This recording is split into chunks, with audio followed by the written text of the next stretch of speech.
नमस्कार। आप सभी बीए पाठ प्रथम वर्ष के विद्यार्थियों का पुनः आज के व्याख्यान में स्वागत है। आज हम हमारी जो जादू की अवधारणा है उस पर आगे चर्चा करने जा रहे हैं। आज के व्याख्यान से पूर्व हमने जादू का अर्थ, परिभाषाएं और जादुई क्रिया के तत्वों पर चर्चा की थी। आज हम जादू के प्रकारों पर चर्चा करेंगे। फ्रेजर नामक मानवशास्त्री ने सहानुभूति के नियम के आधार पर जादुओं का वर्गीकरण प्रस्तुत किया और जादुओं को दो आधारों पर दो भागों में बांटा: अनुकरणात्मक जादू और सांसर्गिक जादू। अनुकरणात्मक जादू समानता के नियम पर आधारित है, जबकि सांसर्गिक जादू संपर्क के नियम पर आधारित है। फ्रेजर ने आदिम समाजों में पाए जाने वाले सभी प्रकार के जादुओं को सहानुभूति जादू कहा, क्योंकि उनके अनुसार सभी जादुओं में कारण और प्रभावों के मध्य संबंधों को सहानुभूतिपूर्ण दृष्टि से देखा जाता है। अनुकरणात्मक जादू इस नियम पर आधारित होते हैं कि समान प्रकार की क्रिया पड़ने पर उसके परिणाम भी समान ही होते हैं, अर्थात समान कारण से समान कार्यों की उत्पत्ति होती है और इस नियम पे जो जादू बनते हैं उन्हें अनुकरणात्मक जादू कहा जाता है। छोटा नागपुर क्षेत्र की कुछ जनजातियों का विश्वास है कि बादलों की गड़गड़ाहट या गर्जन वर्षा का कारण है, अर्थात वर्षा बादलों की गड़गड़ाहट से ही होती है या गर्जन से ही होती है।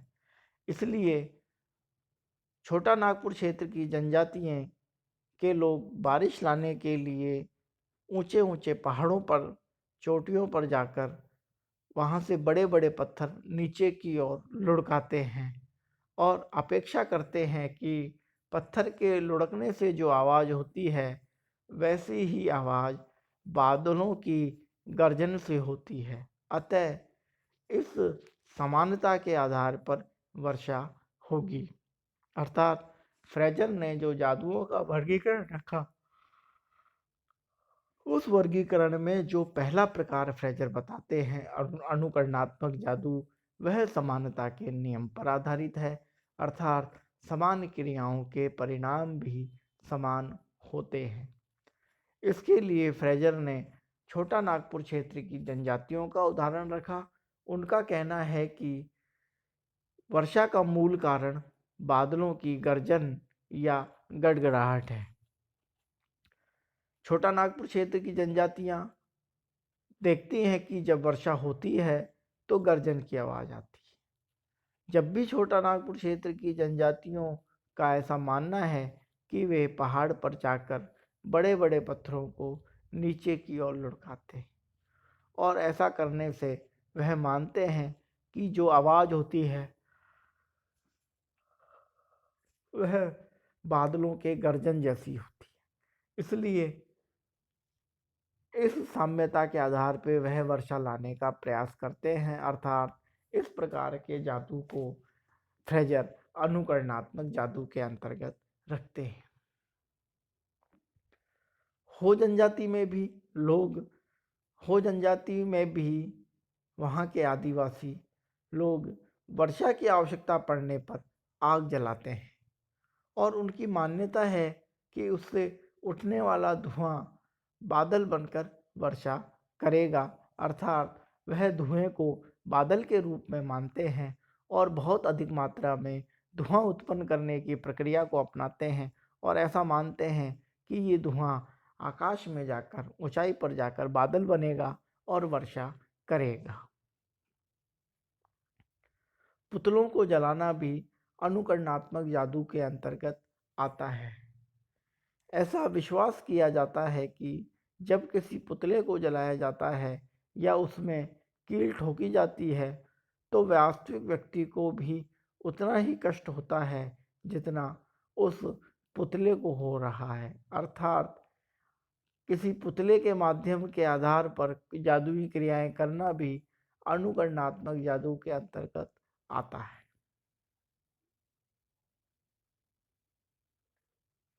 अब हम अनुकरणात्मक जादू के पश्चात सांसर्गिक जादू की चर्चा करेंगे, सांसर्गिक जादू पर बात करेंगे।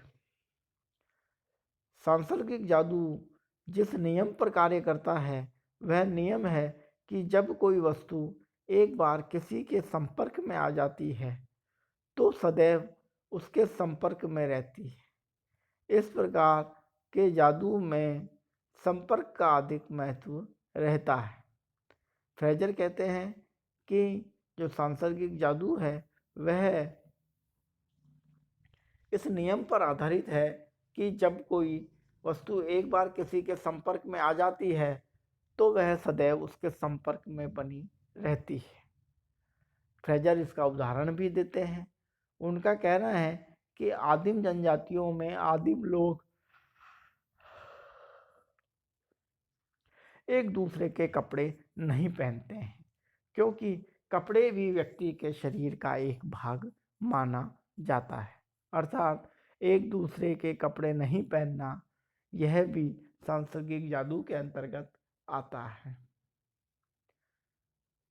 इसी आधार पर मैलिनोव्स्की ने भी जादू को दो भागों में वर्गीकृत किया। पहला जो मैलिनोव्स्की जादू का प्रकार बताते हैं वह बताते हैं सफ़ेद जादू, और जो दूसरा जादू का प्रकार बताते हैं वह बताते हैं काला जादू, अर्थात दूसरों को हानि पहुंचाने से संबंधित।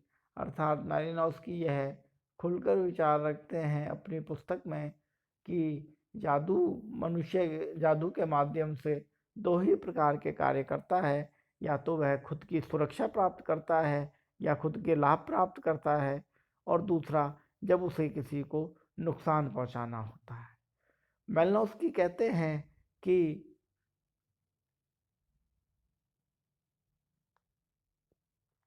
जब व्यक्ति अपने सुरक्षा से संबंधित जादुई क्रियाएं करता है तो वह क्रियाएं सफ़ेद जादू के अंतर्गत आती हैं, और जब व्यक्ति किसी को हानि पहुंचाने के उद्देश्य से क्रियाएं करता है तो वह जादू काला जादू के अंतर्गत आता है। श्यामाचरण दुबे भी जादुओं का वर्गीकरण 3 प्रकार से करते हैं। श्यामाचरण दुबे के अनुसार जादू का पहला प्रकार संवर्धक जादू होता है, दूसरा प्रकार संरक्षक जादू होता है, और तीसरा प्रकार विनाशक जादू होता है। सबसे पहले हम संवर्धक जादू को लेंगे। संवर्धक जादू के अंतर्गत उन प्रक्रियाओं को शामिल किया जाता है जिसके माध्यम से मानव लाभ प्राप्त करता है।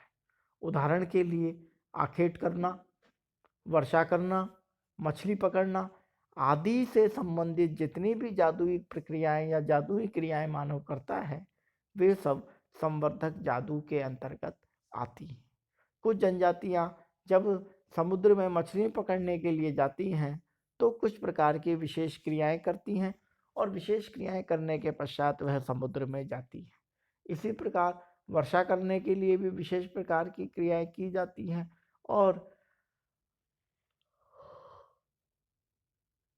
शिकार पर जाने से पूर्व भी जनजाति लोग कुछ क्रियाएं करते हैं, और ऐसा करने से उनको लगता है कि उनकी जो क्रियाएं हैं जिस उद्देश्य से वे जा रहे हैं उस उद्देश्य में उन्हें पूर्ण सफलता प्राप्त होगी। दूसरा जो जादू है वह है संरक्षक जादू। इसके अंतर्गत इस प्रकार के जादू के अंतर्गत आदिम लोग अपनी संपत्ति की रक्षा करने के लिए, परिस्थिति रोगों से बचाव के लिए, यात्रा और सुरक्षा आदि से संबंधित कार्यों के लिए जादू करते हैं, ये सभी जादू संरक्षक जादू के अंतर्गत आते हैं। इसके पश्चात सामाचरण दुबे जादू का जो अंतिम प्रकार है वह बताते हैं और कहते हैं कि वह जो तीसरा प्रकार है वह है विनाशक जादू, अर्थात मेलिनोस्की जिसे काला जादू बोलते हैं, श्यामाचरण दुबे उसे विनाशक जादू की संज्ञा से संबोधित करते हैं। विपक्षी को हानि पहुंचाने से संबंधित, उसकी संपत्ति नष्ट करने से संबंधित, किसी की मृत्यु का आह्वान करना, तूफान लाना व किसी को बीमार करने से संबंधित जो जादुई प्रक्रियाएं काम में ली जाती हैं वे सभी विनाशक जादू के अंतर्गत आती हैं। अर्थात फ्रेजर कहते हैं कि जब मनुष्य किसी विपक्षी दल को हानि पहुंचाने के उद्देश्य से या उसकी संपत्ति को नष्ट करने के उद्देश्य से या किसी की मृत्यु के आह्वान से संबंधित या तूफान लाने से संबंधित या किसी को बीमार करने से संबंधित प्रक्रियाएं करता है तो ये समस्त प्रक्रियाएं विनाशक जादू के अंतर्गत आती हैं। विद्यार्थियों, इस प्रकार हमने हमारी जो जादू की अवधारणा के दो व्याख्यान थे वह पूर्ण किए। प्रथम व्याख्यान में हमने जादू का परिभाषा, जादू क्रिया के तत्वों की बात की और जो दूसरे भाग में हमने जादू के प्रकारों का वर्गीकरण प्रस्तुत किया। आज का व्याख्यान हम यहीं समाप्त करते हैं। धन्यवाद।